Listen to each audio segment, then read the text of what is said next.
मसीह खुदावन में आप सबको सलाम। उम्मीद है कि आप और आपके घराने खुदावन में खैरियत से होंगे।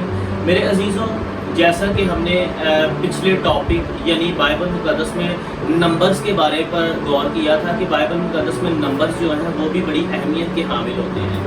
और पिछले दिनों में एक वीडियो बनाई थी कि बाइबल मुक़द्दस 3 नंबर के बारे में यानी 3 अदद के बारे में क्या सिखाती है। इसी तरह आज हम कलाम मुक़द्दस में से एक और नंबर है यानी 7 नंबर पर गौर करेंगे कि बाइबल मुक़द्दस में 7 नंबर किस अहमियत का हामिल है और इसकी अहमियत क्या है और बाइबल मुक़द्दस में ये किस कदर जो है वो अहमियत रखता है। बाइबल मुक़द्दस में 7 नंबर जहाँ जहाँ भी मेरे अजीज़ों इस्तेमाल हुआ है ये तकमील और कमाल को ज़ाहिर करता है, यानी जिस काम को मुकम्मल कर दिया गया हो और कमाल को पहुंच गया हो, ये इस चीज़ को ज़ाहिर करता है। अब हम कलाम मुक़द्दस में से चंद उन हवाला जात पर गौर करेंगे जहां लफ्ज़ 7 का इस्तेमाल हुआ है। और जब आप इन हवाला जात को पढ़ें तो पढ़ने के बाद आपको पता चलेगा कि जहाँ जहाँ भी लफ्ज़ 7 इस्तेमाल हुआ है वो तकमील को और कामलियत को ही ज़ाहिर करता है। पहले नंबर पर हम देखते हैं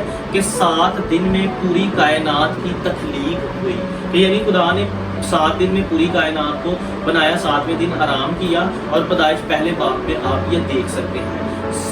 7वें सबत के दूसरे दिन फसल काटने की ईद यानी ईद पेंतिकोस्त हम देखते हैं। अहबार 23वें बाब की 15वीं से 16वीं आयत को इसको आप पढ़ सकते हैं। और इसी तरह याकूब नबी के 7 साल राहल के लिए और 7 साल लिया के लिए कि उन्होंने 7 साल इनके लिए मेहनत की, यानी उस काम को तक मुकम्मल किया, तकमील किया। पैदाइश की किताब उसके 29वें बाब में आप उसको देख सकते हैं। हैकल में 7 शमादान यानी चिराग, खरूज 25वां बाब उसकी 31वीं आयत से लेके 37वीं आयत में आप उसको पढ़ सकते हैं। और इसी तरह 7 काहिन 7 नरसिंगे फूटते हैं तो यरीहो की दीवार जो है वो गिर जाती है। यशवा की किताब उसके 6ठे बाब की 3री और 4थी आयत में आप इसके मुतालिक देख सकते हैं। और इसी तरह जुबली के साल यानी आज़ादी का साल, अहबार 25वें बाब की 8वीं आयत से 70वीं आयत तक आप इसको देख सकते हैं। और इसी तरह अलीशा नबी ने नुमान को कोड़ी को शिफा पाने के लिए दरियाई यरदन में 7 बार गोता मारने को कहा।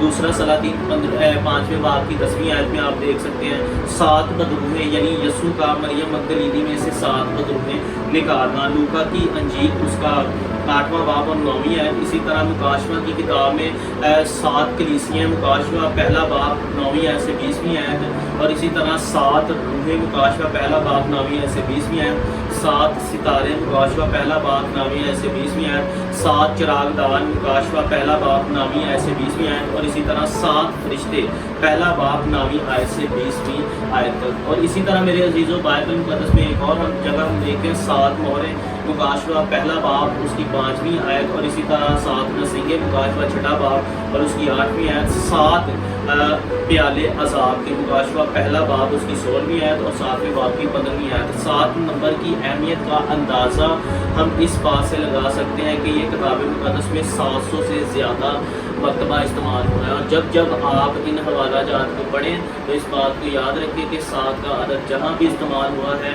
ये तकमील को और कमाल यानी कमालियत को, कामिलियत को ज़ाहिर करता है, क्योंकि हमारा खुदा जो है वो कामिल है और वो तकमीलियत का खुदा है। खुदा आप सबको बड़ी बात